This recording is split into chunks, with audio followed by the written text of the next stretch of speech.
Baby birds, baby birds, baby birds. Welcome back to the nest for another edition of Words of Wisdom featuring Brian the Red Kid. As always, with your friend, Wisdom W. Wisdom. Reach out to Words of Wisdom through the Twitterverse at Words from Wisdom. That's at Words from Wisdom. And now, everyone's favorite host, Baby Birds, welcome Wisdom W. Wisdom. Baby birds, baby birds, baby birds. Welcome back to this here on Words of Wisdom, featuring Braun the Red King. The man, the myth, the legend will be joining us here in a quick minute on the TBA phone lines in just a quick second. Remember, find us on YouTube, like and subscribe on YouTube. Just search Team C&D. Those clicks, those thumbs, they sustain us. They're like our water. They're our life force. They're our force. They're our source. Click them, subscribe them, like them. Thank you so much. Find us in the Twitterverse at Words from Wisdom in the Twitterverse at Words from Wisdom. Stay in our mentions, stay in our DMs. And please let the show know this is our show, baby birds. This is our show. So Words of Wisdom at teamcnd.com. That's Words of Wisdom at teamcnd.com. We're going to get Brian on here as soon as we can once we get this connection rolling and flowing. And we're in control. We got a lot to hit up today. And I mean a lot to hit up today. We're going to be jumping around a little bit. We got some silliness we got to get to. And then we got some real deal esport action we got to get to. Some real cool, hottest stuffs on the horizon. And we really are interested in chatting about it. I got to bounce these off Ron. I'm just salivating at the situation and the thought. So we will be back right after these messages here on Words of Wisdom. Baby birds, stay tuned. Baby birds, baby birds, baby birds. Welcome back to the nest. And we'll be joined in just a quick minute on the TBA phone lines with the man, the myth, the legend himself, Braun the Red King. But don't forget, baby birds, find us on YouTube, subscribe and like. Just search Team C&D and you will find us. Subscribe and like. We live off them clicks, living, dishing, dining, good. In the Twitterverse, at Words from Wisdom. Make sure you're staying in our mentions. Hit us up. Holla at the show. At Words of Wisdom at teamcnd.com. Words of Wisdom at teamcnd.com. Staying on our emails. And with that, we shall enter in my friend, Braun the Red King. What's going on, brother? How you doing? Hey, what's up, buddy? Man, I got a hot take for you today. I gotta get your opinion on something. You got it hot already. Okay, let's hit it. Yeah. Let's go. So, shameless plug here by saying I went to the gym today, got my pump on, and went to the steam room, get a little bit of relaxation. When I pop in there, there's a young man in there, and he's blaring some vintage Eminem. I sit down, I'm just listening to it with him, and I say, "Hey, man, I just had this epiphany, and I gotta get your take on this." I go, first of all, Eminem to me isn't as good as it used to be. Oh, hold on. Can I stop you real quick? Just real quick. Because, the gym situations are different for everybody. Now, are y'all just rolling into the spa and you're going into the steam room, right? Yeah, they have a wet and a dry sauna. Yeah. All right, so y'all. So there's a wet side and then there's a dry side. I go into the wet side on certain days and the dry side on certain days. So y'all like elephant trunking in there? What y'all doing? Oh no, you gotta at this place you gotta have a bathing suit or a towel wrapped around. Oh, I got you. Go ahead. And I got stories. I got stories for you where people have disobeyed that, and there's some weird stuff that goes on in there, but not in this story. This story is just two dudes in there. Where he's sweatshirt on. I think he's probably a high schooler, losing a little bit of water weight for wrestling or something, and that's how he was dressed up with the shoes and everything. And I'm just in there with my swim trunks on. So he's blaring this Eminem, and I go, "Hey man, Eminem used to be much better before." And he goes, "Why do you think that is?" And I was thinking about it for a second. I go, "You know what? I think it's because he was angry." And I thought about it for a minute. I go, "You know what? I think all my favorite rappers, they become less good to me because they achieve a certain level of success and they're no longer angry, and all their sounds turn to more R&B hip hop than they do rap." And I think that's what it was. I was thinking about, when was the last time you heard angry DMX or angry Ice Cube or angry, right? Dr. Dre being angry. They all do hip hop albums now. There's no anger left in those guys. And I think I started talking about it a little bit more, and I got to the point where I think the only guy that's really transitioned this whole time is Snoop Dogg, because Snoop Dogg's never changed the way he does it. Well, I don't know about that. I would think Snoop's probably higher on the list than Dr. Dre is on that list. You know what I'm saying? Because you got Snoop Dogg, his newer stuff. You probably didn't listen to like his newer stuff when we were probably 26, 27 years old, and he's doing that stuff with Cash Money Records, and he was doing those songs that they definitely were, you know, the Dog Pound, the Dog Talking Style. about the That Cash kind Money of Millionaire, where they're coming out with another hit album like every week. yes, yes, yes, I love those guys, man. yes. Oh, I can't even remember the song. I would do a little for you. I can't remember the song's name. I But I cannot mean, remember just it. think about it. Name me a rapper that became iconic that still sticks to the same angry formula. Like even look at Lil Wayne. Lil Wayne's even more poetic than he used to be. Oh I mean, I yeah. don't know how deep you are into music, but I'm big into music, my man. I was engaged to a professional singer, so I feel you. And the music is it's real. It's a real thing. I'm gonna give you one name, and you can take it and you can dismiss it for a couple of different reasons. Some people would. Oh, the dog wants to comment too. All right, listen to me, Barky, Wolfie. Hear up, listen up. Tupac. right? Tupac never changed. He was always, you know, hard, straight, and that Yeah, guy. but Tupac's forever young. Exactly. Forever Young. You said iconic, so I'm rolling iconic because Well, he's I'm still saying like talking to kids today. he Still never talking had the about him. ability to grow over decades like Dr. Dre and Ice T and Ice Cube and those guys. They all got soft to me. I'm sure Tupac probably would have got softer. Wait, I just Tupac's been releasing albums like after 10 years after he died, man. yeah, but come on. I mean, first of all, I want to. Well, I was watching something the other day, and they said they were watching something with Tupac, and I was like, "See, I told you he's not dead." You know, but they meant like they're. Oh no, they go. I was watching All Eyes on Me with Tupac, and I see that shit. Tupac's still alive. He's watching movies with celebrities. But no, I just he's. I don't think. I think it's like Michael Jackson, right? Then they release stuff after Michael died. I just don't think it's not their good stuff. It's like their B side stuff. If you remember the old tapes, used to have the B side where all the stuff that they just want to do for sport or like to try to get their more art out. They did. I think a lot of the stuff that came out was more B side. Because can you point to me to like a great release of Tupac after he died? Like, can you give me one of those songs you're like, man, I can't believe he didn't come out with this before he died? I can't, but I can tell you this to show you how hard Tupac was back in the day. He was dating Madonna for a quick minute when Madonna was and Right. he was hollering at Madonna.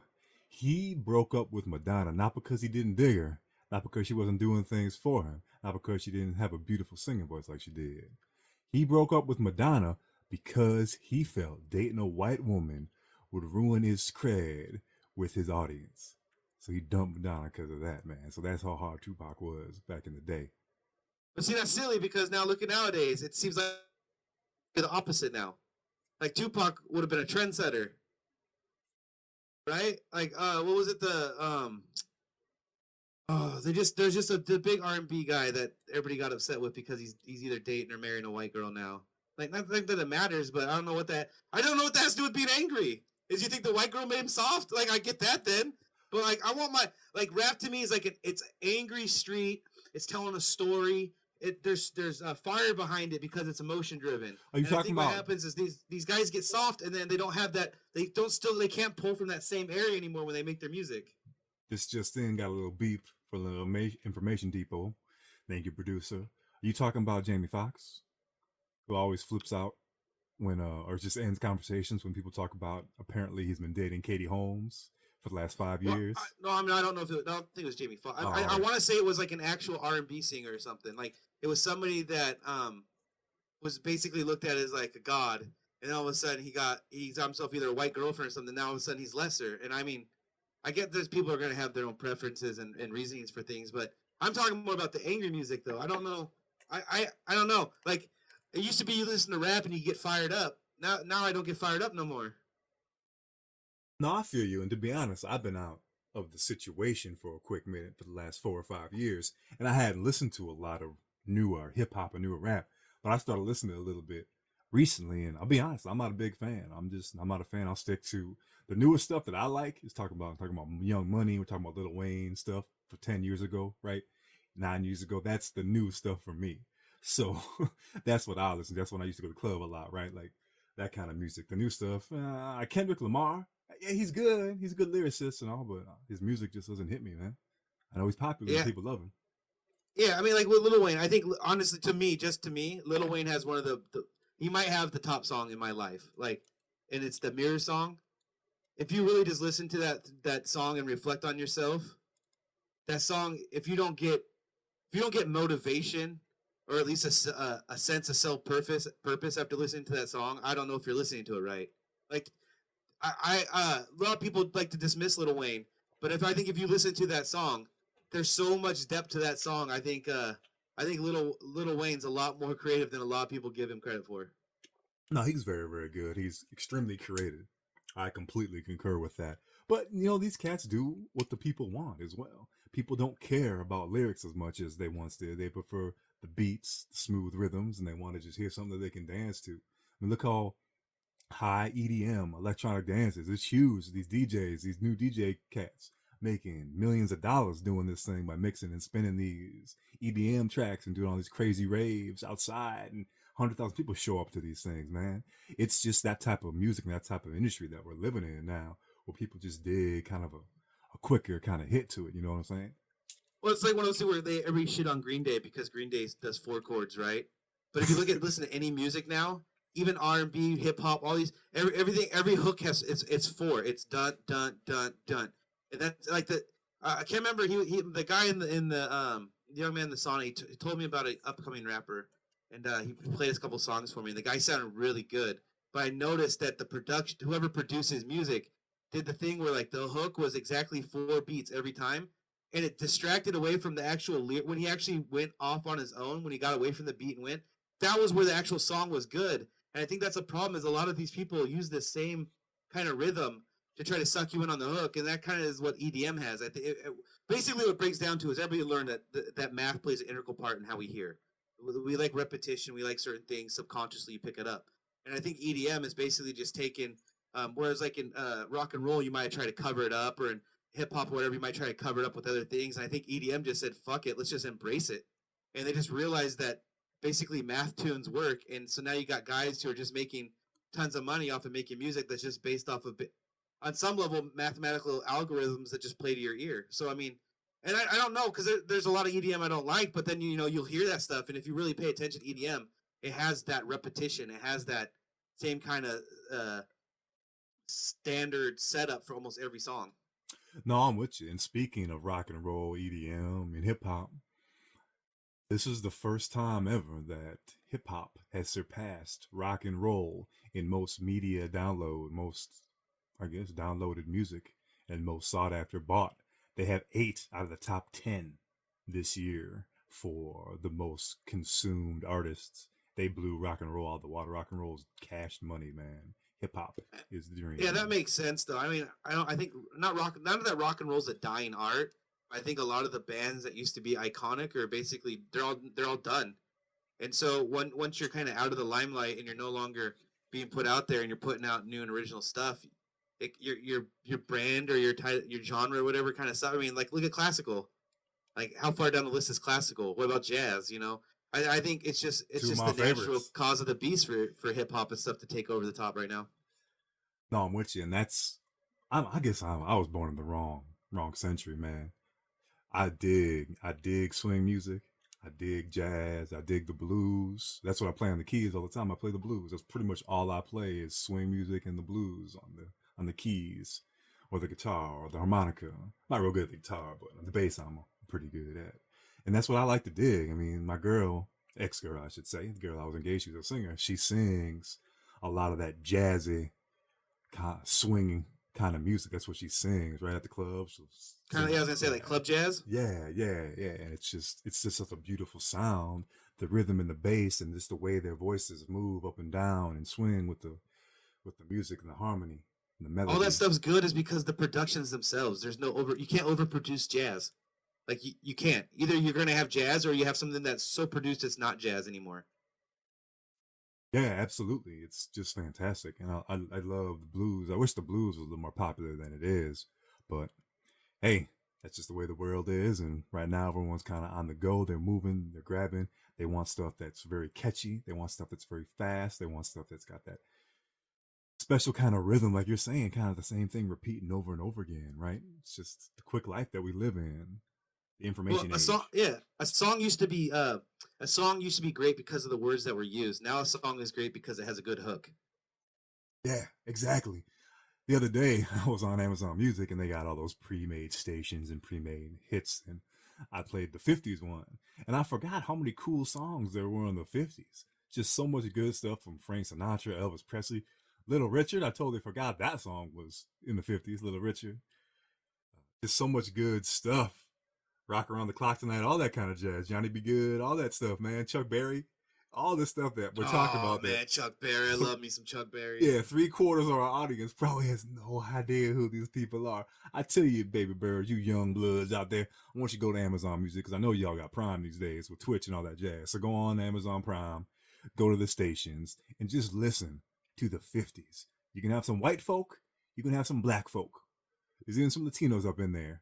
You know, Richie Valens. Here you go. Hit it.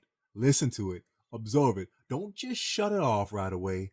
I want you to hear the music. I don't want you to listen to the music. I want you to hear the volume, the bass, the rhythm, the melody, the harmony float inside of your soul. I want you to close your eyes and picture yourself in the gymnasium with the band on stage. You walking around, running back, doing the hip to the hop. And I'm not talking hip hop when I say that. Right on stage. Just believe it, live it, and dream it. Just do that for a brother. Do that for me, baby birds. Just immerse yourself in the '50s music. Just try it. You might like The it. Ramones. The Ramones. Oh, that's good. That's really, really good. Now, going away from music a little bit, I actually wanted to ask you something, Bron. So, the thing that I wanted to ask you about was, oh man, I wanted to ask you about this. Now, this is completely off the chains and where we were going right there. But what do you think of all the coupons that people get in the mail and discounts people get in the mail?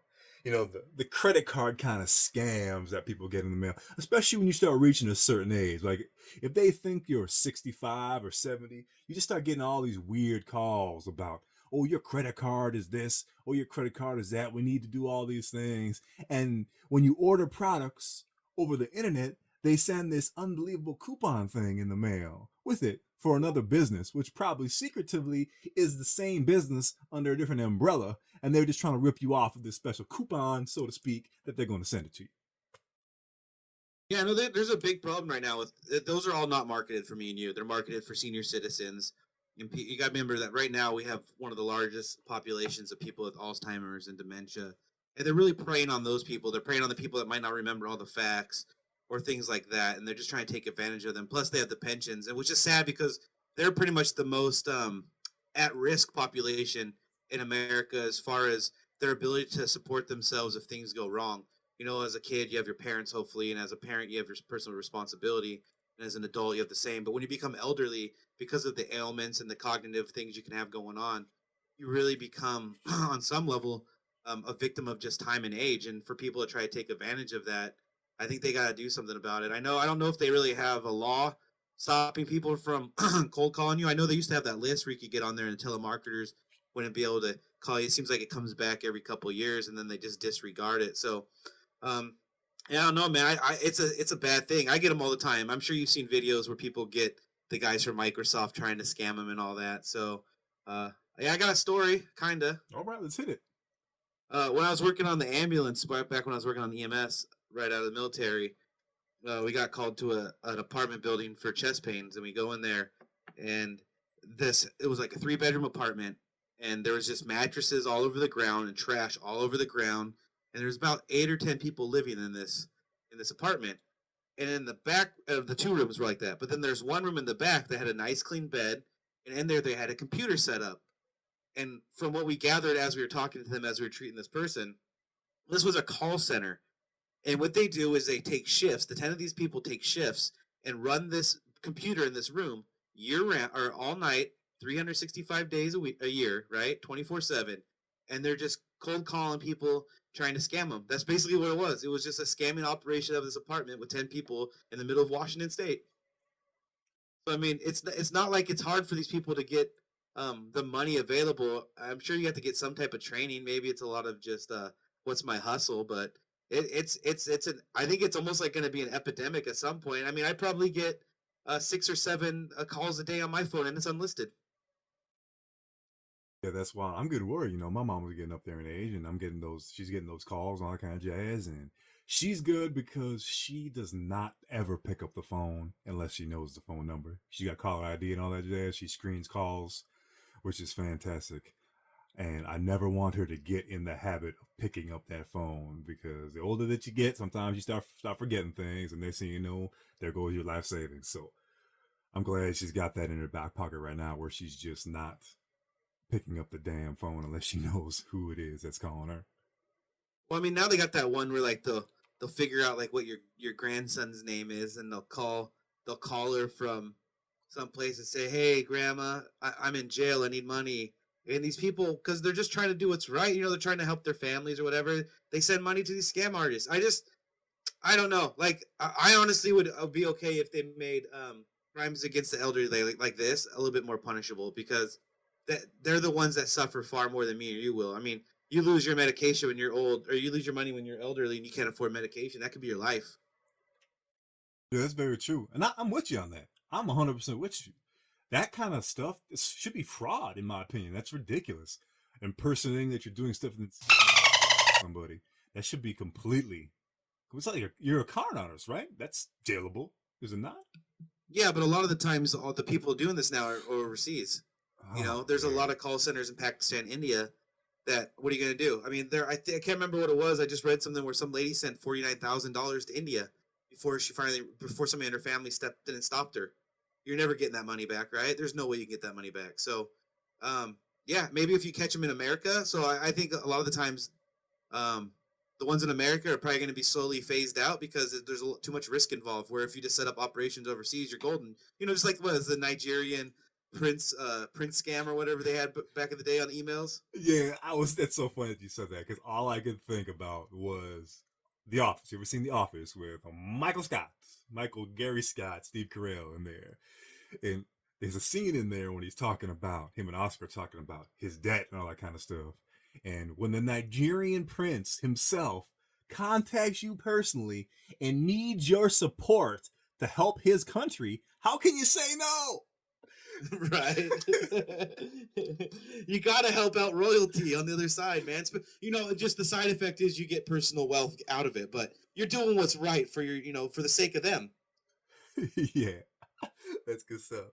I mean, that's why that's why it was a beautiful scam, because it gave the appearance of you being a benevolent helper. At the same time, there's a cash reward on the back end that makes it so it's like that little carrot is just dangling a little bit harder. What, I get to be a good person and I get to be rich?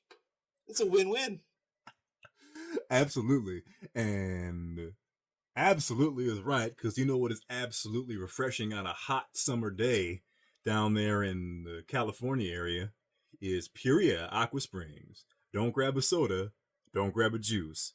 Grab a natural, purified, delicious, refreshing, relaxing Purina Aqua Springs. There really is only one choice. Grab a bottle of Pure Aqua Springs at your local mart today. Those beeps are telling me that it is not summertime in California, and it is not warm in California at the moment, or Washington, because our friend Brown the Raid King is having a blizzard going on right now. Isn't that right? Oh yeah, we got about 4 inches of snow. The dogs are inside, and as you can tell, they're restless. And with that, baby birds, we will be back after this, and we're actually going to, believe it or not, we are going to talk about some gaming. I'm not going to tell you what, I'm not going to tease you. Well, I guess this would be a tease, just telling you. There's going to be some gaming talk coming up right after this. It's time for your information update. In 1993, San Francisco held a referendum over whether a police officer called Bob Geary was allowed to patrol while carrying a ventriloquist's dummy called Brendan O'Smarty. Judges ruled he was. Wait a minute. So this cops walk around with one hand on a gun and the other hand up a puppet's ass. That's what it sounds like here. I would love. How is that beneficial to his job?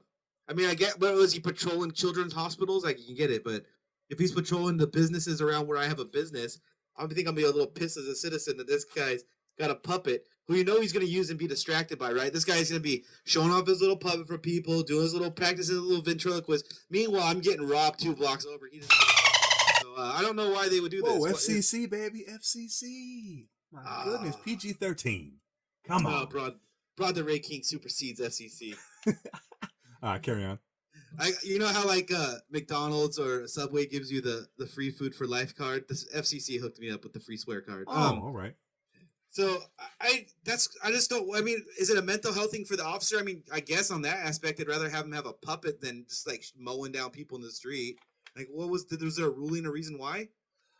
It doesn't say here, but I can only guess. They needed a referendum, right? So that is a city council vote, correct? In a referendum, they needed to do a city council vote, get a bunch of people together and have a vote on this. So I'm assuming it wasn't just for children's hospitals or something. This guy was patrolling the streets, literally with this puppet. So when he's driving down the road in this patrol car, does he give his right arm over into the passenger seat behind the shotgun? This little puppet. I would like to know the visuals. The visuals are insane with this. Let's play a game. Let's put together what this puppet's gonna look like. Because my puppet is gonna look a lot different than your puppet. I think I'm envisioning, and I hate it that I'm envisioning it this way. But I'll let you go first. Let's envision what this puppet looks like. What's his name again? O'Malley. Yes, O'Malley. Yeah, I got a red-headed puppet in SWAT gear, riding shotgun in my cruiser. I'm sorry, it was Brendan O'Smarty. Yeah, it doesn't matter. It's a play on a redhead Irish name or whatever. I think it's Irish, right? O'Malley. Anyways, yeah, he's just gonna be a freckled white guy in a SWAT outfit, sitting shotgun in this patrol cruiser. That's what that puppet's gonna look like to me. He's got the bulletproof jacket, the riot helm, SWAT across the front. He's packing his 9mm on his hip. That's all I'm picturing. So mine is, now no one get upset. Let's not throw the race card. Let's not get all crazy. Let's simmer on down. Let's turn the stove on the low, okay, and let the water just simmer. Just simmer. The only reason I see it this way is because one of my favorite shows of all time, a show that got canceled, one of Fox's many shows that they canceled way too early, Arrested Development. And if any of you baby birds out there have seen or heard this show, you already know where I'm going. Will Arnett, who is the older brother of Jason Bateman in that particular show, Job Bluth, who rides around on a Segway constantly before Segways were cool. So it was basically a deep man. So that just gives you the character that he is. He's a spoiled rich kid. Wait. Oh, okay, sorry. I was gonna jump. I'm not gonna steal your thunder. Go ahead. I think I know where you're going with it. Yeah, Are you saying you think you're picturing Franklin? I'm picturing Franklin. Oh my God, how great would that be, though? Come on, Franklin. What a character in that show. I just like the way everybody interacts with Franklin.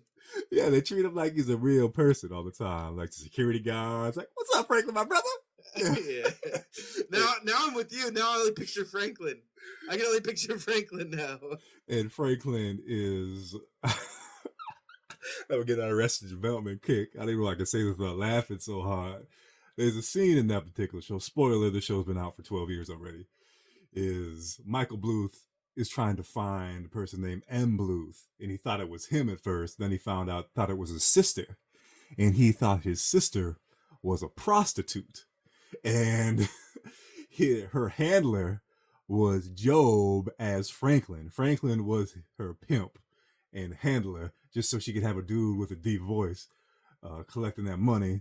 Otherwise, just a pretty little 30-year-old white girl isn't going to be able to scare no one into collecting. Oh man, I know. Isn't that scene? Isn't like Franklin hidden in like a shadow of some type? They're in the dark, right? And he turns the light on. He's like, wait, because it's under. Job's doing Franklin's voice, right? That's how Michael recognizes him. Yes. Yeah. So even in the dark, Michael recognizes the voice of the fake puppet before he recognizes his own brother.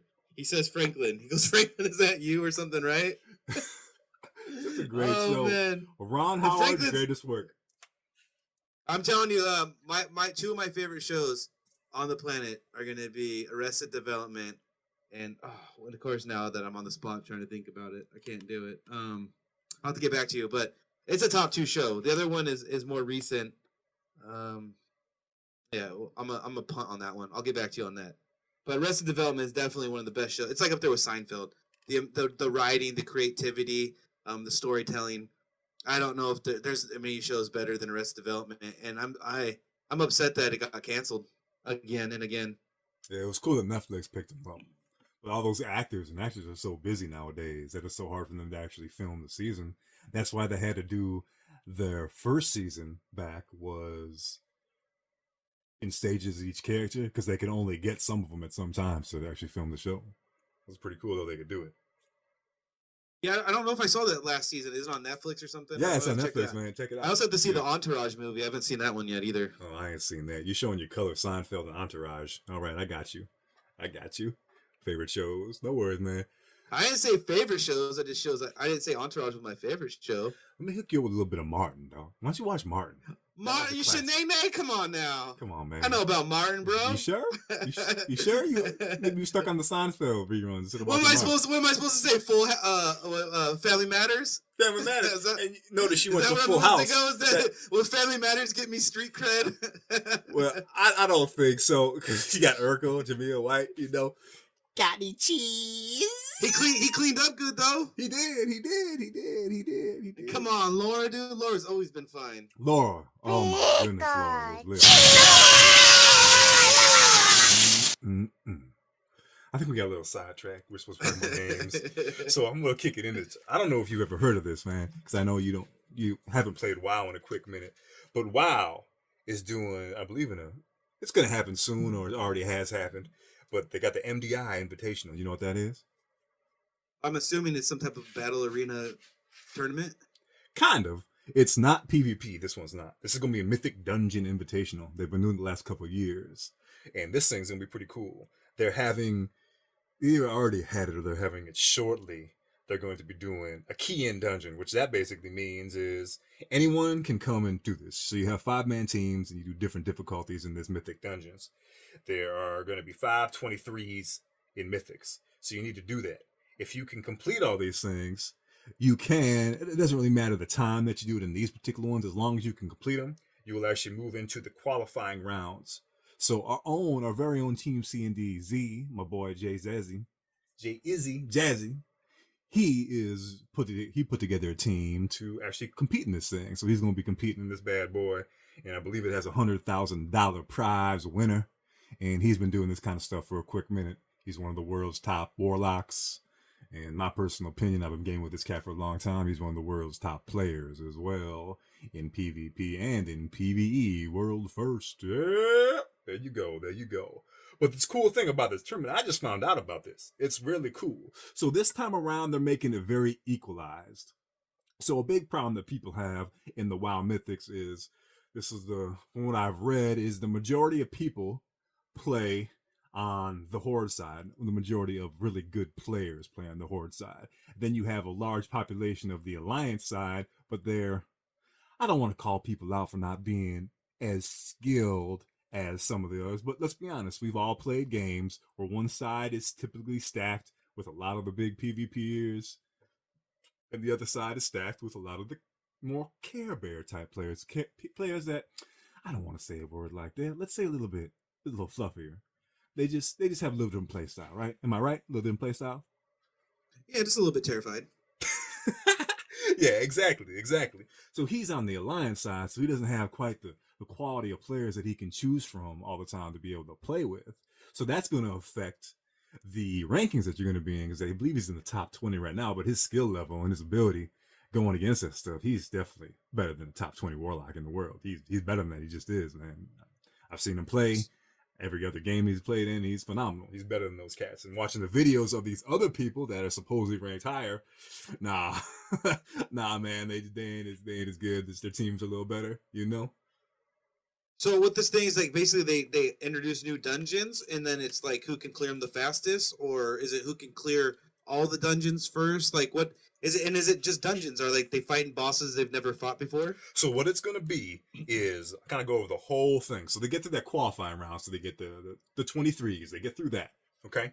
So if you do 5 of those with your team of 5, and this is all over the internet at this point. You don't go to a big LAN center and that kind of jazz. You do all of it over the internet. You then get to go. You've qualified for the actual tournament. And this is when it's going to be timed. So the way it's going to work is there's going to be equalized gear. So kind of like for y'all that we played Guild Wars 2, not to toot our own home, founder of the Titan Alliance. Won a lot of good stuff. 30 good stuff. It was a lot of fun. For all you out there, appreciate all the competition that we had. There were some real good fights for a quick minute. There was 2 good fights. There was 2 good fights. But those were 2 really good fights. Absolutely. And the structured PvP in that game could be equalized. So everyone would have the same type of gear in there, right?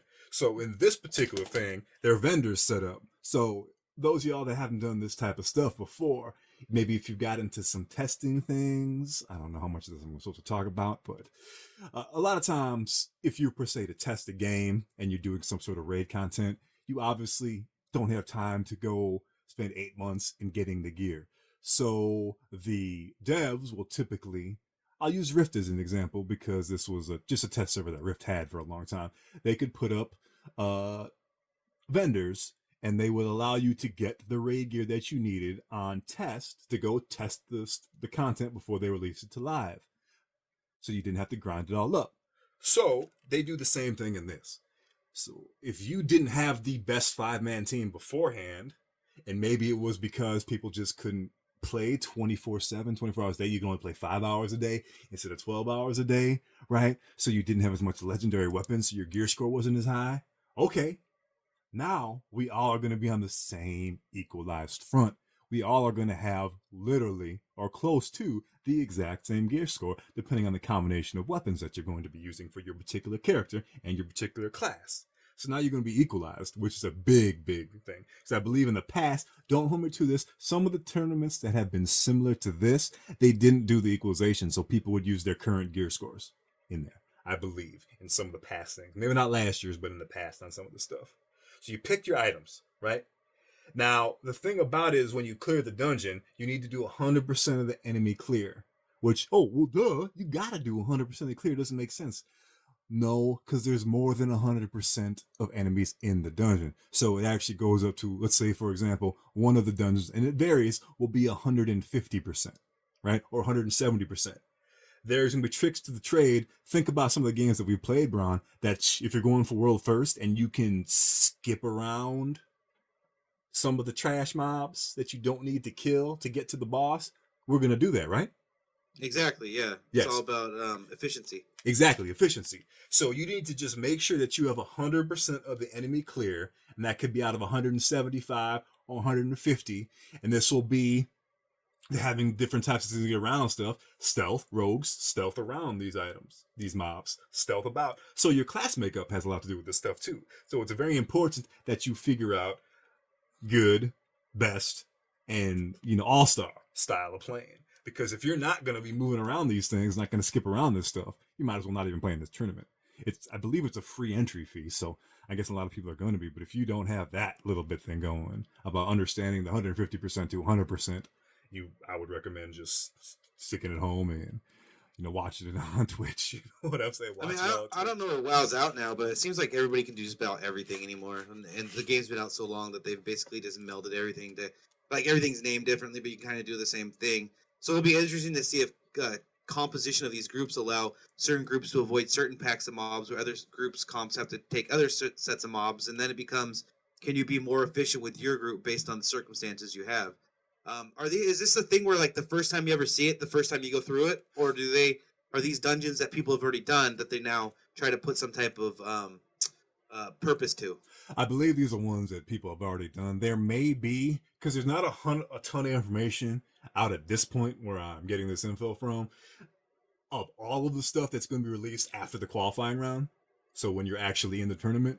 So they may have whole new dungeons and whole new bosses in there as well for people to fight against. But there's going to be the repeats of the stuff that you've already done because it's timed.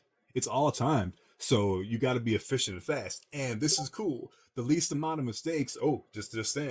The least amount of mistakes, because it's all about time, deaths give a 5-second penalty. So if you die during it, you screw your team out of 5 seconds. So if you die multiple times, you can really hose your team. What was the name? Do you remember that movie back in, I want to say, the 80s, where the kid traveled with his buddies to Las Vegas to play Mario Brothers 3? It was like Fred Savage, baby. Wizard. Yes. Okay. So Wizard, remember that this would be to me. This would be the smart thing for Blizzard to start doing, where at these that they start doing these things, especially before expansions. One of the big things you do is you unveil one of the new dungeons in like the championship game, so that these two teams have never seen the content before, and you're also basically making yourself a trailer for your upcoming expansion. See, they might actually be doing that because the rumors on the street is a little bit. This is going to take a while to do because there's lots of people going to be in it. So the qualifier is relatively soon, but the tournament's going to last quite a while. And they may be dropping the finals. The final four is what it's going to be called. And it's going to be at a land location. It's not been discussed where it is, but if the times line up, what comes out in end of what, September, early October, I believe the new expansion's dropping, right? At BlizzCon, I think it would be real cool if they do those finals at the BlizzCon with a couple of new Mythic expansion dungeons in there, and that's what they roll on to see who the best is. The best of the best is. It's either that would be great, or they do a thing where like they just have people design a one-off dungeon that you never get to see again, that these guys get to play, and it kind of gives you a little bit more like uniqueness to be able to make it that far. You got to play a dungeon that was made only for you. Nobody else got to play it. Yeah, but they're making this way more legit. This thing's real because they're gonna fly those teams out that win. The final four teams are gonna be flown out to the land center that's gonna be doing it. If it's at BlizzCon, that would be hottie, hottie toddy. If it is at gonna be at BlizzCon, but it might just be at Blizzard headquarters or one of their countless places they have around the United States. I would assume either Texas or Los Angeles or California, I should say, is gonna be where it's gonna be at for sure. This just screams that they're trying to make this into an esport. Yeah, absolutely. The changes that they made just from last year with the flying the people out to compete in the Final Four, that's huge because it was all done, I believe, from your home before. Which I don't like any money tournaments. I don't particularly like from your home just because cheats, whatever someone might be doing, they could be having people just help them as a guide to help them point here, point there, seeing things that other people you may not have seen, that kind of thing. I know it's not that big of a deal, but hey, every leg up. I used to have a coach that used to say this. He'd pull us aside and tell us, because we would be complaining because the other team's playing dirty and cheap. And we're thinking that cheating, that kind of stuff. The rest are cheating for him. He pulls aside and say, you know what? If you don't cheat, you don't want to win bad enough. So he's really instilling good sportsmanship and fair play with us at a young age. If you don't cheat, you don't want to win bad enough. I mean, that it's one I've heard that moniker my whole life, but then you gotta think about it. Yeah, but if you cheat and then you get caught, you're banned for life. Like, and then how much winning are you gonna be doing? Yeah, I guess it's degrees of cheating, right? I mean, if winning that means that you're willing to walk away from whatever you're doing, if you're willing to be that one hit wonder, then I say, I mean, you got to go for it if that's what you feel like you have to do. But if you want to do something, like if you want to be a career esport guy or you want to give legitimacy to what you're doing, there's no way you should be able to do. You'd be cheating to do that because you're basically talking about like imagine. Do you know any famous esport people? Like by name? Personally, nah, not anymore. Not anymore. When I was into it, when I was sponsoring teams, I do, but I don't know if any. Well, you just take one of those guys and say, "Hey, man, you can cheat. I know you want to play this. You probably play this for the next 5 years, and who knows? I mean, the way tournaments are going, you can play in $1 million tournament within the next 2 years or so. But if you win this $100,000 tournament right now by cheating, you get that money in a guaranteed win. I don't know how many of the top players would really take that risk. I think what you'd see is a lot of guys who feel that they won't have any upward movement take that risk. No, I'm with you, and like you're saying, esports is really taking off. I mean, that's something we've been thinking about long and hard here at Team C&D is esport teams, and this kind of stuff popping up like the MDI Mythic Dungeon Invitational, where most of it's done online. That's something that we easily could in the future be looking at sponsoring teams for those types of stuff. Just things like that, just kind of spreading our little wings and flocking to the new horizons and all that kind of good stuff. So maybe look for that in the future at teamcnd.com. That's teamcnd.com.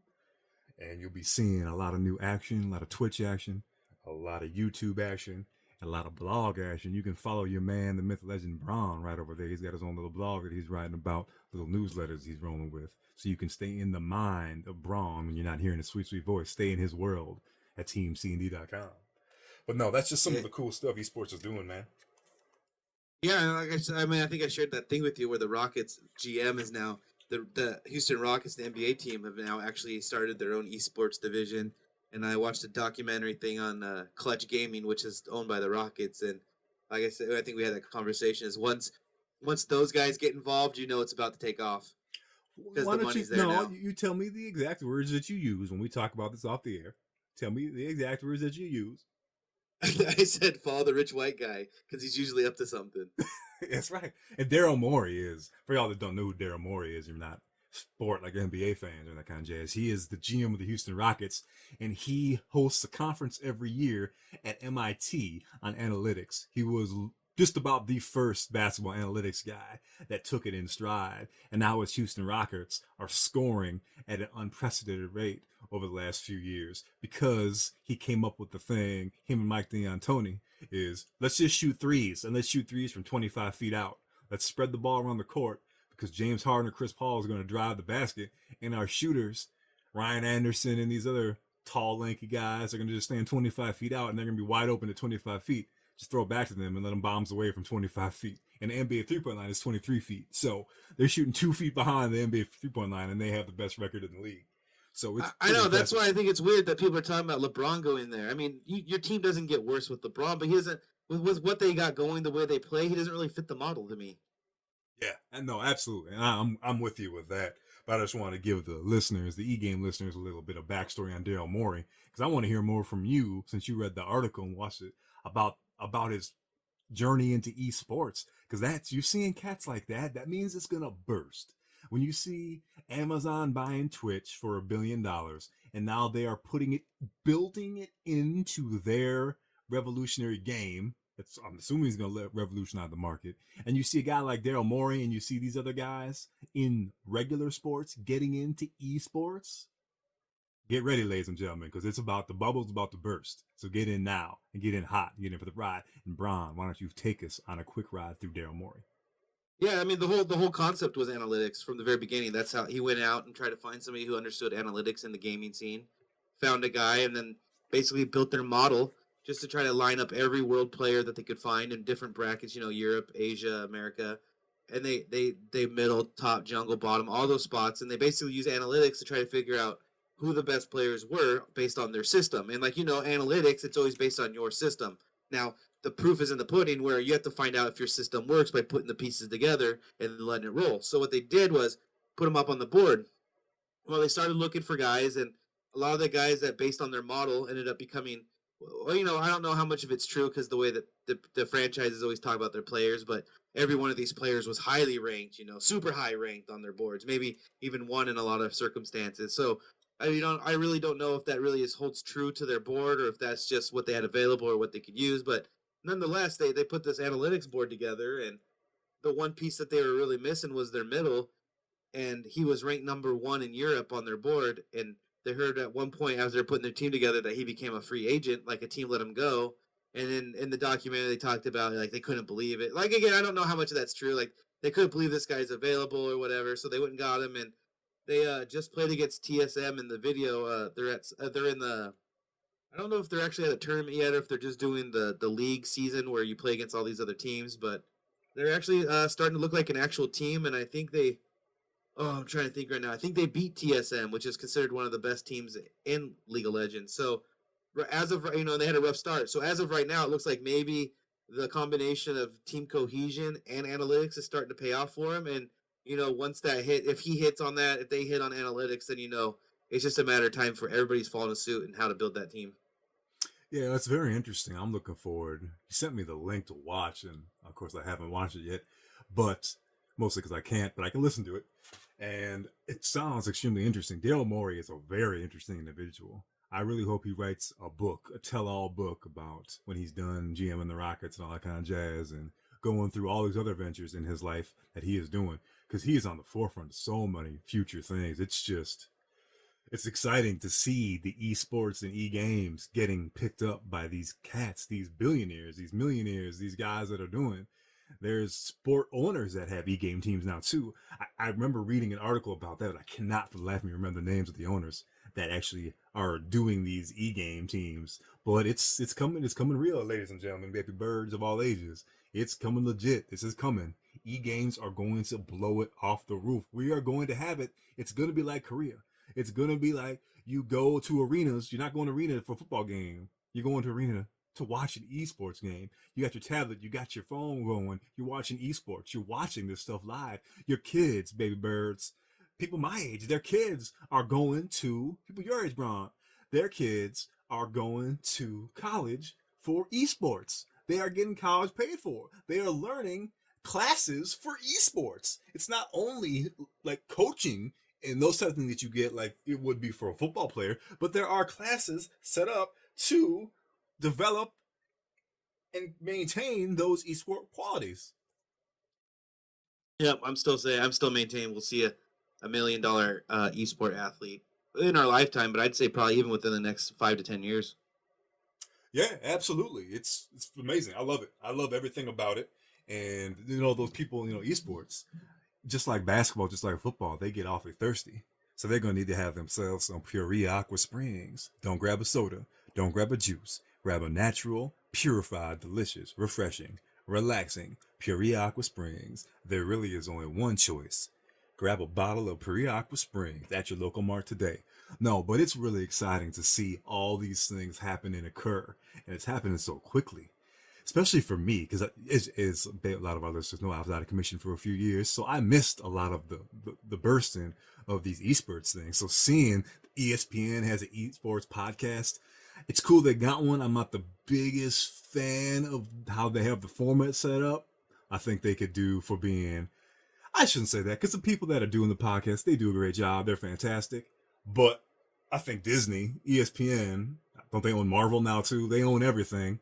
They just bought Fox Sports pretty much. Fox Sports, Disney, Fox Sports, Marvel, Star Wars, ESPN and ABC are all together. Right. Why have they not pushed the esports farther and faster and harder? They need to be the first ones in on it. They dipped their toe in it a couple years ago when they started making this podcast, but that, for the resources they have, they should be blowing it out of the water. It should be pretty close to having its own channel, if not on TV. They do a lot of stuff with internet now on their different streams they do on Twitter and all that kind of jazz. That stuff should be on Twitter for them. It should be a Twitter stream of esports and esports games and commentary. They should be getting that stuff all squared away. They should be getting people in on the ground level and pushing it, because it's going to burst, it's going to pop, it's going to go. That's what the young kids want. Your kids, Braun, are going to grow up wanting to watch esports, not watch football. And that, I honestly believe that. I completely agree. They're going to rather watch people playing games like Overwatch than people playing the Green Bay Packers playing the Seattle Seahawks. Sorry, man, but it's gonna be. Yeah, I think there's only one real I'm trying to think of the best word. One real problematic thing that can get the way of esports. And do you ever remember the movie Basketball? Yeah, the South Park kids.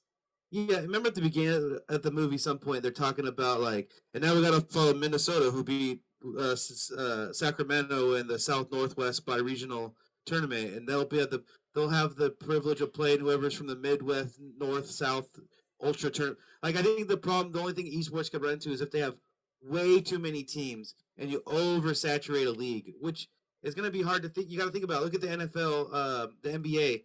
Once you lose a little bit of that parity by having so many teams, or your season goes so long because you have so many teams, or the bracket looks like March Madness but 4 times as worse. I think that's the only pitfall they could really run into, because if you want a sport to grow, you have to be able to, one, acknowledge that you're watching superior play, and two, you have to have people that you could recognize to be the forefront of your sport. And so the only problem esports could run into is if they go from a league of, say, let's say, like, we'll use 32 team format, NFL, Major League Baseball, right? If you have a league format where you have 1,000 teams, I don't know how that's really going to be beneficial to the league. So what you look at is you might have these 32 pro teams, which means that there's going to have to be a league, which means everybody has to get on the horse right now if they want to be a part of those elite 32. Because I don't think esports on a game will be able to survive with thousands of teams in each bracket. No, I agree with you on that. And I would look at it more like the soccer leagues or the real football leagues across the world. there's so many leagues and there's so many cups, which is cool. The NBA has been talking about doing copying some of the soccer stuff, or I should say football stuff, and that's going to be having more, instead of having the All-Star break in the middle of the NBA season, they're going to have a single elimination tournament for a cup of some sort, which would be pretty cool, especially because the NBA, everyone knows the Warriors are going to win. There's 2 or 3 teams that have a chance to win in a single elimination game. Anyone can win in a single elimination game. So that would be pretty cool. But in soccer or in football around the whole world, they have so many different leagues and so many cups that there's qualifying leagues and qualifying thing, and then there's, if you finish last in one of the leagues, you go down to the league below you, and then the person that finishes first from that league goes up to the top league. So I would like to see some sort of status such as they use in those Euro leagues for the gaming leagues, because that's exactly what's going to hamper in America is we can't handle a large amount of, especially the older folks, can't handle a large amount of teams. It has to be a finite amount. A 32 team for the top league would be fantastic. And then another league below that, like the G League, would be 32 teams. And then below that would be another league with 32 teams. And those teams could interchange. I'd like to see the winner of each one of those leagues would move up to the next league until you get to the top, right? And the losers would go down. So you get Yeah, relegated. don't they call it like regulation or Yep. something? Yeah, regulated. Yep, absolutely. Yeah. The top two teams I think go up every year, and the bottom two teams drop down a bracket. Which I mean, I guess you're right. That would, to me, that would be the ideal esports league setup, because that will allow upstart teams to prove their worth and climb, and allows those who maintain a certain level of proficiency to remain at the top. But then the teams that maybe are mismanaged or whatever don't get a pass just solely based on payroll. Yeah, absolutely. Absolutely. And it's going to be, once the esports, especially in America, they have more of those Daryl Morey type sponsors, that type of stuff, they'll have money behind them and a large amount of money that they can actually pay these esporters. That was the biggest problem I had with, I should say my manager had for the teams that I sponsored, was these kids would jump back and forth between teams so much because they don't have a salary. There's no thinking that's tying them down. There's not a real contract that brings them down. It's kind of like a contract for a football coach in college. They just jump ship and they're gone. The contract means nothing. It's just a piece of trash that can just jump to anywhere and anywhere because it's not 100% legalized, I suppose it would be for it. So when the money is behind it and you're paying these kids, or these cats, I should say, because a lot of them may not be kids. They're 27-year-old people, 40-year-old people, whatever, 15-year-old people, that they have a salary behind it. They're getting paid $70,000 a year to play this game. It is their job, right? And then they get parts of the winnings too. They get percentages of winnings that go towards it. And then obviously they get their computers and all that kind of jazz free, and all the swag, the jerseys, the AK chairs, all that kind of stuff, right? They get all that stuff.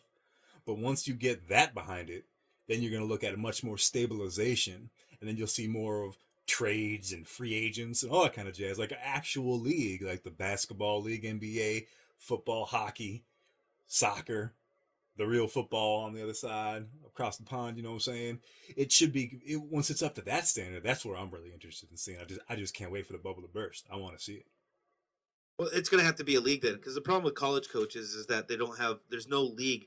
Like the contract you got isn't enforceable by the actual league, right? It's just it's public institutions. Where if I sign a contract with the Eagles and I just want to go to the Cowboys, the league will prevent me based on my contract, and that's kind of where you need those leagues to enforce and kind of be the structure for this. But that's going to be the thing. Can you be the AFL and the NFL? Can you be what was the old NBA league? ABA. The ABA, yeah, the ABA. Can you be one of those and force yourself into either a league or a merger with somebody else for a league? Because if you're not on the ball right now, there's nobody. I don't think there's anybody that's going to be able to create a team here in the next 2 or 3 years that's going to be able to have a piece of that pie, because the space is already so picked through and so set up already that unless you're like a Daryl Morey and you use some type of high analytics to find people who are just overlooked and you can build a team, you're not really going to be able to compete, one, on a talent level with your players, and two, on a management, marketing, and league level that you're going to go against some of these other guys. So like for me and you, right now to start an esports division unless we put tons of money into it and we really backed it and went hardcore with it, with the sole goal of hoping to be a part of, say, that elite 32. I think you're at best bet. You might as well just start working at it as a hobby and hope that somehow the league sets up into a multi-tiered league system and you can get in on the ground floor of maybe one of the lower leagues. No, I'm with you. I'm with you. I agree with that statement and sentiment. Absolutely. And baby birds out there, don't forget, you can find us on YouTube. Just search Team C&D, subscribe and like on YouTube. We live off them thumbs. They sustain us. They get us through the day. They are our water. They are our Perea, Aqua, Springs water. Don't forget. Listen, guys, you got a thumbs up. My wife checks how many people thumbs up, and I don't get any if there's not enough thumbs. Guys, come on, help me out. That's it. You gotta save a relationship. Y'all can save a relationship so easy by thumbing up and checking out YouTube, liking and subscribing. Find us in the Twitterverse at Words from Wisdom in the Twitterverse. Stay in our mentions, stay in our DMs, hit up the show. We're looking for your input. This isn't just mine and Brown's show. This is our show, baby birds. We want you in them. We want you to be a part of them. We want you to hit us up, keep us in check. Believe the truth is yours. And hit us up at Words of Wisdom at teamcnd.com. That's Words of Wisdom at teamcnd.com. And with that, baby birds, we are ran out of time for today. We will be back in just a quick minute to end the show. Ron, you got anything to say to our baby birds?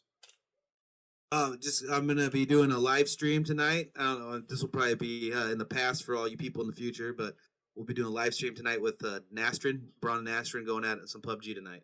All right, PUBG, Nastrin Braun, live stream. Find them at Nastrin on Twitch. And Braun, what is your Twitch?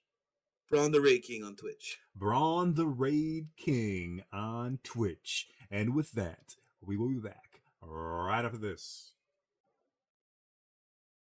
Baby birds, baby birds, baby birds, welcome back to the nest. We're going to go ahead and send you out the same way we do every time here on Words of Wisdom. We're going to send you away with some words of wisdom from yours truly, Wisdom W. Wisdom. You'll find when you smile, your day will be brighter, and all of your burdens will seem so much lighter. For each time you smile, you will find it is true.